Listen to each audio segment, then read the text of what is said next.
Welcome to Samba Samba. Enjoy the video. You start by checking prerequisites. Make sure your MacBook is online and you have the Apple ID credentials and any 2FA device ready. Open System Settings or System Preferences immediately. Once there, click your name or Apple ID at the top left to view account options.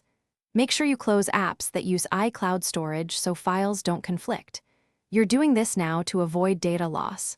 Next, we'll remove iCloud services and disable activation lock before signing out fully. Once in Apple ID settings, uncheck iCloud features 1x1, Photos, iCloud Drive, and Safari/Keychain Sync, because turning them off prevents unexpected syncing or deletions. Next, locate Find My and turn off Find My Mac. You will need to enter your Apple ID password to remove activation lock, which is essential if you plan to erase or transfer the device. Make sure to respond to the iCloud data prompt.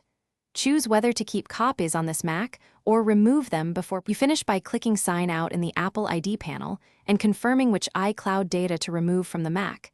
This severs the account and stops syncing.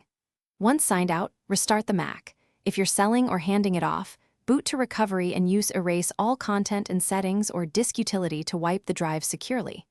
If Sign Out fails, make sure your network works, reset the Apple ID password if needed, or remove the device from your account at Apple.com as a troubleshooting step. Thanks for watching. Consider subscribing if we helped you.